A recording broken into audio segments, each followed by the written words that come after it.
एक ब्राह्मण दंपति, ब्राह्मण का नाम कृष्णदत्त और ब्राह्मणी का नाम सुंदरी, दोनों एक दूसरे से बहुत ही प्रेम करते थे।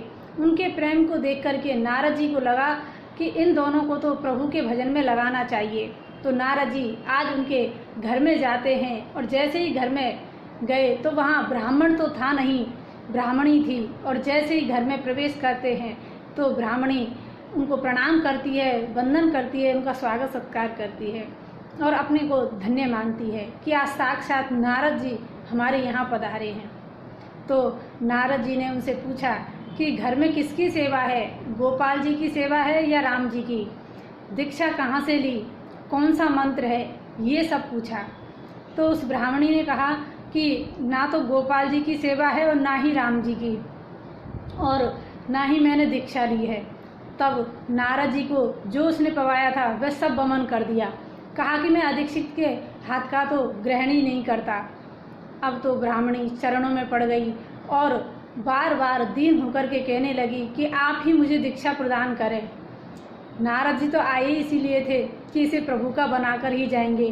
तो ब्राह्मणी ने जैसे ही कहा तो नारद जी ने उसके गले में कंठी बांधी और प्रभु का नाम सुना दिया और कहा कि आज से तुम्हारे लिए भी आदेश है कि तुम अदीक्षित के हाथ का छुआ नहीं पाओगी। तब उसने यह आज्ञा सिरोधार्य की।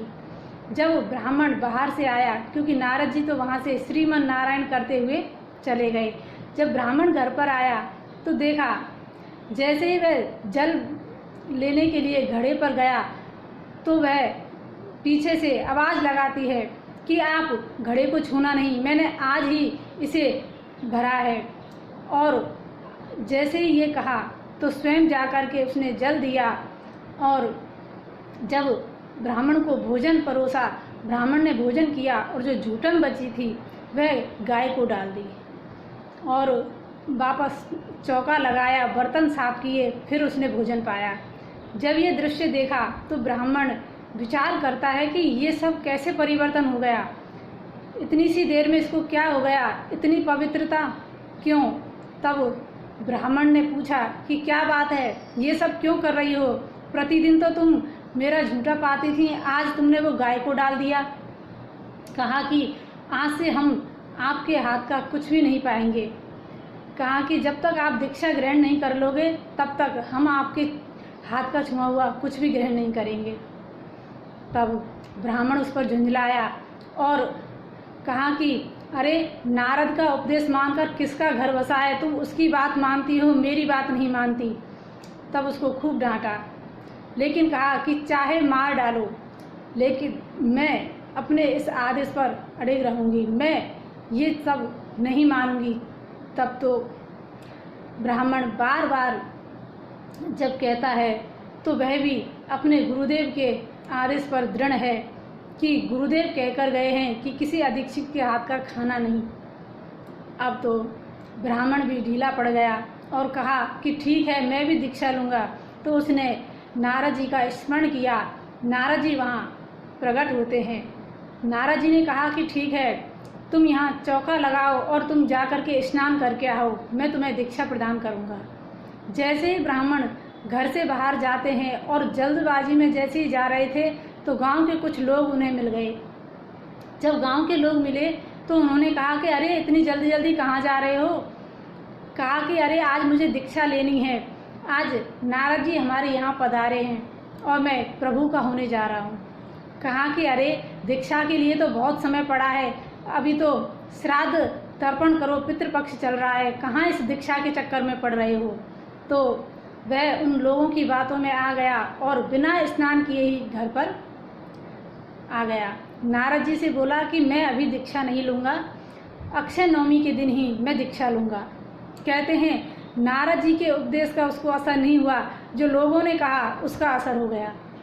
क्योंकि अच्छी सीख का हम पर असर नहीं होता है, जो हमें गलत शिक्षा देता है उसका हम पर अधिक प्रभाव पड़ता है। तो उस ब्राह्मण को भी जब नारद जी ने जो कहा उसका प्रभाव नहीं पड़ा। अब नारद जी भी क्या करें, उसकी जब इच्छा नहीं तो नारद जी भी वहाँ से श्रीमन नारायण करते हुए चले गए। इधर जब निश्चित समय पे वे आए तो देखा तो उन दोनों का देहांत हो चुका था। अब तो नारद जी ने ध्यान किया तो देखा कि जो ब्राह्मणी है वह तो राजकुमारी हुई और जो ब्राह्मण है वह उसी राजकुमारी के यहाँ पर हाथी बना है। ये दृश्य देखा। अब नारद जी जैसे ही वहाँ जाते हैं तो रानी उसी भाव से स्वागत सत्कार करती है, वंदन करती है और वह हाथी भी सिर झुका करके प्रणाम करता है, क्योंकि नारद जी के दर्शन के प्रभाव से उन्हें अपना पूर्व जन्म याद है कि हम पूर्व जन्म में क्या थे। अब तो नारद जी जब वहाँ से चले जाते हैं तो इधर अब वह हाथी विचार करता है कि अब तो ये किसी और की हो जाएगी और मुझे छोड़ देगी। तो रानी ने उसका भाव जाना और जाकर के उसके पास कहा कि देखो, मैं तुमसे ही विवाह करूंगी और किसी को अपना पति स्वीकार नहीं करूंगी। जब स्वयंवर का समय आया तो राजकुमारी ने जाकर के उस हाथी के गले में ही जयमाल डाली।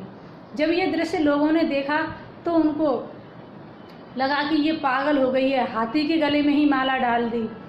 अब तो सबने हास प्रयास किया, लेकिन बार बार वह जाती और हाथी के गले में ही माला डालती।